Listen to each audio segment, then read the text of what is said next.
SSC class पतूर में आप सभी लोगों का स्वागत है। आर्यभट्ट कोचिंग सेंटर पतूर के सभी विद्यार्थियों और बाकी सभी लोगों का स्वागत है। मैं आप सभी लोगों को सामाजिक विज्ञान पढ़ाता हूं और सामाजिक विज्ञान में आज हम लोग पढ़ेंगे अर्थव्यवस्था के चैप्टर 3 के, जिसमें टॉपिक होगा साख।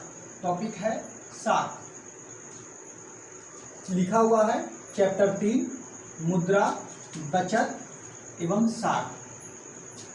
यहाँ पर आप लोग देख रहे हैं अर्थव्यवस्था का, यहाँ पर आज क्लास हम लोग करने जा रहे हैं। जो ऑलरेडी पिछले वीडियो अगर आप नहीं देखे होंगे तो पिछले वीडियो को जो है आप देख लीजिएगा। आपको बता दें कि सबसे पहले साख कहते किसको, साख से क्या समझते हैं या साख क्या है। ये प्रश्न बिहार बोर्ड में अक्सर जो है पूछे जाते हैं, 2 नंबर में 4 नंबर में।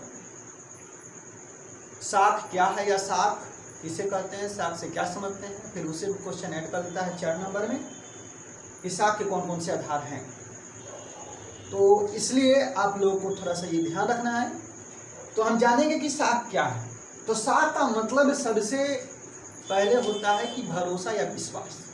यहाँ पर देखिए, साख का मतलब होता है भरोसा या विश्वास।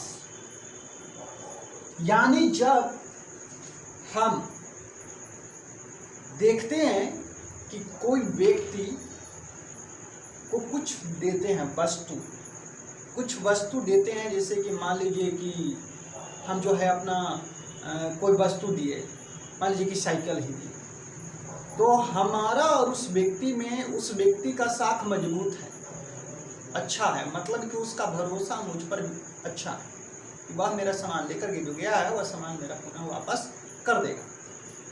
तो साख का मतलब भरोसा या विश्वास होता है। लेकिन आर्थिक जगत में, आर्थिक शब्दावली में जब हम किसी व्यक्ति या संस्था का उल्लेख करते हैं तब इससे उसकी ईमानदारी तथा ऋण लौटाने की क्षमता का बोध होता है। ऋण लौटाने की क्षमता का बोध होता है। यानी आप समझ रहे हैं कि जैसे मेरा दोस्त है, मेरा दोस्त मुझसे 200 रुपया लिया,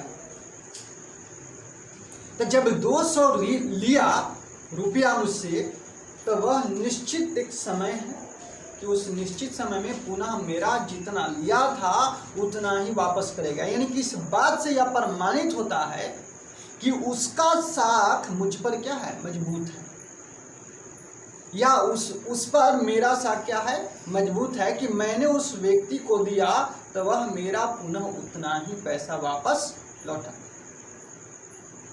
है कि नहीं।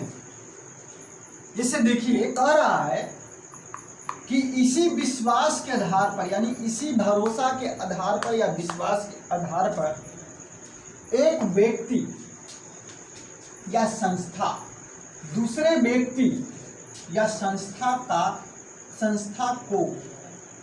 को क्या करता है, उधार देता है। उधार मतलब क्या, उधार मतलब यह होता है जिसे हम देहाती भाषा में बोलते हैं पैंचा। यानी कहने का मतलब है कि जैसे मेरा दोस्त है तो उसको मैंने दिया 200 रुपये, अब उसी की जगह जैसे कि आप बैंक में जाते हैं, बैंक में कहते हैं कि सर मुझको 20,000, 25,000, 35,000, 50,000, या सरकार आपको देती है लोन। लोन मतलब है क्या, ऋण, यानी कि रुपया और पैसा। जब यहाँ पर देख रहे हैं कि जब कोई व्यक्ति, जब एक व्यक्ति या संस्था दूसरे व्यक्ति या संस्था है ना, या तो संस्था को दे सकते हैं या व्यक्ति को दे सकते हैं। जैसे कि LIC में हम जमा करते हैं पैसा, एक संस्था, और उस संस्था में जब हम जमा करते हैं तो उसमें लिखा रहता है कि इतना टाइम के लिए ये पैसा आप जमा करें और एक निश्चित अवधि में आपको वह पुनः पैसा मिलेगा ब्याज सहित। वही जो है जब हम बैंक से लेते हैं तो बैंक भी हमको देता है और एक निश्चित समय में उसको हमको देना होता है।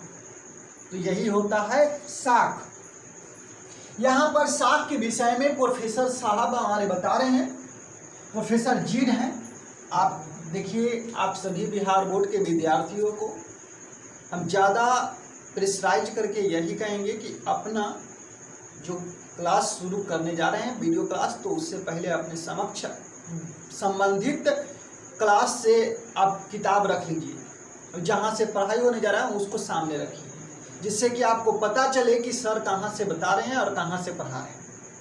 और जो मैं पढ़ा रहा हूँ, जो बता रहा हूँ, सारा के सारा आपके किताब से संबंधित है। ऐसा नहीं है कि एक भी इधर से उधर है। हाँ, आंसर लिखने की जब बात आती है तो बहुत सारे बच्चों को प्रश्न के जवाब देने में समस्या आती है। तो समझ लीजिए कि आपको एक तरह से यहाँ पर नोट्स तैयार हो रहा है और इसी नोट्स में से प्रश्न आएगा और ये प्रश्न का जवाब है। तो देखिए, प्रोफेसर जीड साहब कहते हैं कि साख एक ऐसा विनिमय कार्य है। विनिमय कार्य, विनिमय मतलब कुछ लेन देन का कार्य है जो एक निश्चित अवधि के बाद भुगतान करने के बाद क्या हो जाता है, पूरा हो जाता है। जैसे कि अभी मैंने LIC वाला उदाहरण दिया कि एक विनिमय का कार्य करता है, यानी कि जब कोई व्यक्ति या जब कोई संस्था किसी व्यक्ति या संस्था को जब वह पैसा देता है तो एक निश्चित समय के बाद वह उसको लौटा देता है। आपको बता दें कि हम में से जितना भी संसार के लोग हैं, चाहे कितना भी बड़ा से बड़ा कंपनी हो या कितना भी छोटा से छोटा व्यक्ति हो या कंपनी, वह सारे के सारे लोग बिना लोन के काम नहीं कर सकते हैं, बिना उधारी के काम कर ही नहीं सकते हैं। लोन मतलब ऋण, लोन का मतलब हम बड़ा अच्छा बोलने में अंग्रेजी में लगता है, लेकिन जब वही चीज हिंदी में बोलेंगे, लोन मतलब ऋण, ऋण मतलब कर्ज हिंदी में, तो कर्ज बोलेंगे तो बड़ा दुख लगता है, खराब लगता है। जैसे कि आपको बताते हैं कि LIC एक बहुत बड़ी कंपनी है, उसमें हम अपना पैसा जमा करते हैं। गरीब से गरीब आदमी भी पैसा बचा बचा के जमा करता है, तो क्या कर रहा है, LIC भी तो लोन ले रहा है हमसे एक तरह से, और वही मेरा पैसा जो है दूसरे व्यक्ति या कंपनी को दे देता है, इन्वेस्ट कर देता है कहीं दूसरे जगह। इन्वेस्ट करना मतलब क्या, लगा देना, यानी कि दूसरे व्यक्ति को लोन दे देना। जैसे कि बैंक में हम जब पैसा जमा करते हैं तो बैंक क्या पैसा मेरा रखे हुए रहता है? नहीं, बैंक बड़े बड़े कंपनियों को क्या करता है, लोन देता है, और उसको उस पर विश्वास होता है, भरोसा होता है कि वह कंपनी एक निश्चित अवधि में यह पैसा क्या कर देगा, रिटर्न कर देगा। और इसी विश्वास के आधार पर, यानी कि पूरा अर्थतंत्र जो है साख के आधार पर ही चलता है। साख में दो पक्ष होते हैं, पॉइंट टू बी नोटेड। कौन कौन से पॉइंट है? तो सबसे पहला ऋणदाता, यानी कि देने वाला, रुपया पैसा देने वाला या उधारी देने वाला, और दूसरा जो ऋण लिया, दैट इज कॉल्ड द ऋणी। डेबिटर इसको अंग्रेजी में बोलते हैं और इसको क्रेडिटर बोलते हैं। क्रेडिटर, क्रेडिट किया गया, जिससे आपके बैंक में कोई पैसा भेजता है तो लिखता है कि क्रेडिटेड इतना रुपया, और जब हम पैसा इधर से दूसरे को देते हैं तो लिखता है डेबिटर, है ना। डेबिटर यानी कि डेबिट किया गया, यानी कि आपके पैसे से क्या किया गया, दूसरे व्यक्ति को दे दिया गया, यानी कि डिबेट किए हैं आप, दूसरे को ऋण दिए, है ना। यहाँ पर अब समझने वाली बात है कि अब साख के आधार कौन कौन से हैं। निश्चित है भाई, साख मतलब विश्वास है, विश्वास के आधार कौन कौन से हैं अर्थतंत्र की भाषा में। तो यहाँ पर देखिए, साख में ये सब टॉपिक है कि साख के कौन कौन से आधार हैं। आपसे प्रश्न भी पूछता है साख के कौन कौन से आधार होते हैं। तो साख के कौन कौन से आधार हैं, तो सबसे पहला है विश्वास। सब टॉपिक है, सब टॉपिक के अंतर्गत ये 5 पॉइंट है, और ये पांचों पॉइंट के विषय में जब 4 नंबर में प्रश्न आ जाए तब आपको जवाब देना होगा कि साख किसे कहते हैं, तो इसका जवाब यहाँ तक ले होगा। उसके बाद जो है साख के आधार पूछेगा कि साख के कौन कौन से आधार है, लिखे या वर्णन करें। तो साख के आधार हैं विश्वास, चरित्र, चुकाने की क्षमता, पूंजी एवं संपत्ति, ऋण की अवधि। तो सबसे पहले हम देखेंगे कि विश्वास। विश्वास का मतलब क्या होता है? यानी कि जब हम अपने दोस्त को 2000 रुपया दे रहे हैं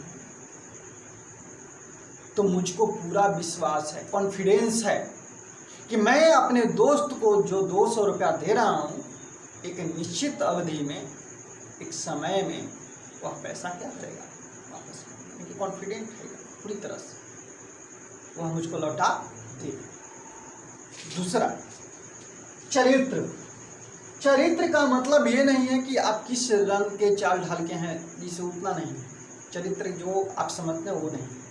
चरित्र का मतलब यह है कि उस व्यक्ति को जो हम देने जा रहे हैं तब वह व्यक्ति करता क्या है।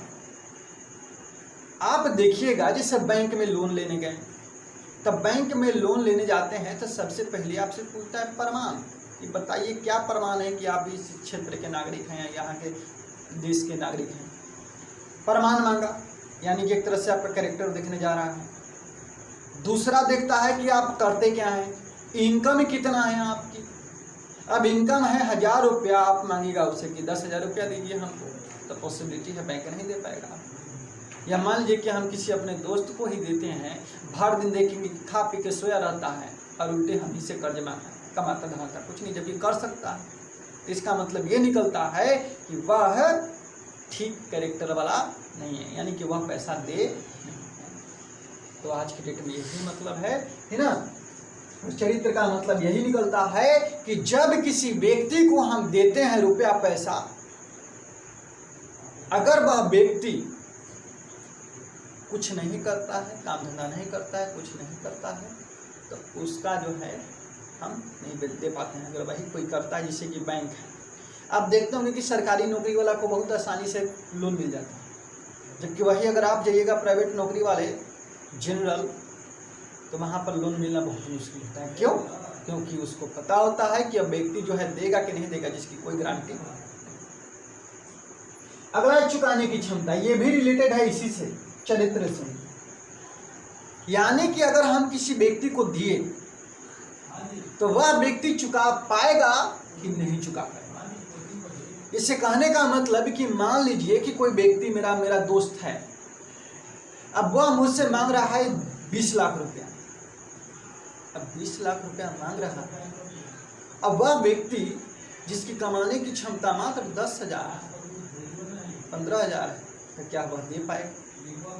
यानी कि ये भी जो है मेरे सामने वाला दोस्त या मैं जो हूँ सोचता हूँ कि वह दे पाएगा कि नहीं दे पाएगा, जिसकी कोई गारंटी नहीं है। यानी कि चुकाने की क्षमता जो है देखी जाती है। मान लीजिए कि आप बैंक में जाते हैं, तो बैंक में लोन देने के लिए बैंक कहता है कि भाई आपके पास क्या है, कैसे चुका पाएंगे, क्या करते हैं आप, तो उन सभी चीज़ों को देख करके करता है। और उसी में जो है पूंजी एवं संपत्ति। हाँ, अब कोई व्यक्ति किसी को कर्ज दे रहा है, यानी कि लोन दे रहा है, तो यहाँ पर पूंजी और संपत्ति भी बहुत ज़्यादा मायने रखती है। बैंक में गया पैसा निकालने के लिए, तो मेरे पास तो कुछ है नहीं, मैं कमाता धमाता कुछ नहीं हूँ, तब बैंक कहेगा तो फिर ज़मीन है, या फिर जो है आपके पास कोई ऐसा संपत्ति है, अचल संपत्ति जिसको बोलते हैं, मकान है, मकान पर आपको लोन मिलेगा। मकान के उस क्षेत्र के हिसाब से प्राइस लगाता है बैंक, और उसके हिसाब से उतना आपको लोन देगा। जैसे कि 20 लाख के मकान है तो 15 लाख तक वह आपको लोन प्रदान करता है, 18 लाख 15 लाख लोन प्रदान करता है। तो इस तरह से आपको जो है संपत्ति और पूंजी के हिसाब से दे करके। ऋण की अवधि, जब हम किसी व्यक्ति को लोन देते हैं तो डिसाइड कर देते हैं, निश्चित कर देते हैं कि तुमको इतने समय में यह पैसा पुनः क्या करना है, वापस कर देना। इतने समय में पैसा पुनः क्या कर देना है, आपको वापस कर देना है ना। और इसके साथ ही ये आपका जो टॉपिक है साख और साख के आधार, ये समाप्त होता है। अब देखेंगे साख के बाद साख पत्र, ये टॉपिक है। साख पत्र क्या है? तो सबसे पहले साख पत्र किसे कहते हैं, इसके विषय में समझेंगे। आपसे क्वेश्चन पूछेगा कि साख पत्र क्या है और साख पत्र के कितने प्रकार हैं, वर्णन करें। तो देखिए, साख पत्र से हमारा मतलब उन साधनों से है जिनका उपयोग साख मुद्रा के रूप में किया जाता है। किस रूप में? साख मुद्रा के रूप में। साख मुद्रा यानी कहने का मतलब कि कागज है और उस कागज के माध्यम से हम लिखित जो रकम प्राप्त करते हैं। आपको बता दें कि साख पत्र के आधार पर साख या ऋण का आदान प्रदान होता है। साख पत्र मुद्रा की तरह कार्य करता है। मुद्रा की तरह यानी कि जिस तरह से रुपया पैसा काम करता है, ठीक उसी तरह से काम ये भी करता है। परंतु साख पत्रों के लेन देन के कार्य में स्वीकार करने के लिए बाध्य नहीं किया जा सकता। कहने का मतलब यह है कि आप किसी को जबरदस्ती ये नहीं कह सकते हैं कि नहीं आपको ये लेना ही होगा। जैसे कि मुद्रा, एक अंतर समझिएगा कि साख पत्र या मुद्रा में क्या अंतर होता है। तो साख पत्र और मुद्रा में अंतर बस इतना है कि मुद्रा कानूनी ग्राह्य है। ग्राह्य मतलब कानूनी, यानी कि लीगल टेंडर में रखता है इसको। यानी कि सभी लोग मानते हैं कि यह जितना रकम लिखा हुआ है या जितना है यह कन्फर्म है, इसमें कोई न कमी होगा न ज़्यादा होगा, है ना। जबकि साख पत्र जो है इसको कानूनी मान्यता प्राप्त नहीं, ये किसी पर्सनल व्यक्ति के होता है, व्यक्तिगत होता है। तब हम इसको समझेंगे कैसे? तब समझेंगे साख पत्र के प्रकार से कि साख पत्र के प्रकार क्या है। तो साख पत्र के प्रकार में बता रहा है, पहला है चेक, उसके बाद है बैंक ड्राफ्ट, उसके बाद है यात्री चेक, उसके बाद है प्रतिज्ञा पत्र। तो इन चारों को आपको वर्णन करने के लिए आता है कि लिखें। तो चेक, जो कि जनरल सभी बच्चे जानते हैं कि चेक क्या होता है। चेक एक पेपर जैसा इतना बड़ा होता है, उस बैंक का नाम यहाँ पर लिखा रहता है, यहाँ पर व्यक्ति के नाम है ना, रकम बैंक के ये, और जिस व्यक्ति का रहता है उसका सिग्नेचर यहाँ पर रहता है, और इतना यहाँ पर रकम लिखा रहता है कि कितना इस व्यक्ति को। यानी कि चेक जो है ये किसी व्यक्ति के द्वारा दिया हुआ रहता है, लिखा रहता है कि इसमें जो रुपया उस व्यक्ति का जितना जमा है, वो जितना रकम उस पर लिखा गया है उस व्यक्ति को क्या करता है, को देना है। चेक यह है। यात्री cheque, sorry bank draft. Bank draft एक ऐसा जो है चेक की ही तरह होता है, लेकिन वह बैंक अपने ही किसी शाखा या किसी दूसरे बैंक को यह आदेश देता है कि जितना रकम इस पर लिखा हुआ है उस व्यक्ति को क्या कर दिया जाए, दे दिया जाए। ये हो गया बैंक ड्राफ्ट। उसके बाद हो गया यात्री चेक। यात्री चेक भी चेक की तरह ही होता है, लेकिन इसमें बैंक के द्वारा यह आदेश दिया हुआ रहता है कि इस व्यक्ति को जो रकम उस पर लिखा गया है उस रकम को उस व्यक्ति को दे दिया जाए। प्रतिज्ञा पत्र, तो प्रतिज्ञा पत्र भी यह भी एक साख पत्र है जो इसमें ऋणी की मांग पर एक निश्चित अवधि के बाद उसमें लिखा हुआ रहता है कि जो अंकित रकम है वो ब्याज सहित यानी कि इंटरेस्ट सहित आपको क्या करना है, वापस करना है। और इस तरह से आप देख रहे हैं कि ये सारे पॉइंट्स साख पत्र, साख के प्रकार है ना, आप समझ गए कि साख पत्र किसे कहते हैं, साख के प्रकार क्या है। और इस तरह से आपका जो है अर्थव्यवस्था में अध्याय 3 मुद्रा बचत एवं साख जो कि समाप्त होता है।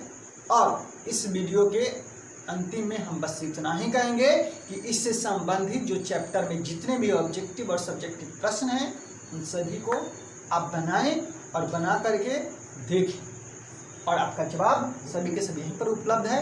आप सभी लोगों को एक बार फिर एसीसी क्लास प्रस्तुत में स्वागत है। बहुत बहुत धन्यवाद। आप सभी लोग वीडियो को अच्छे से देखिए और उसमें जितने पॉइंट्स हैं अगर आप चाहें तो नोट कर सकते हैं।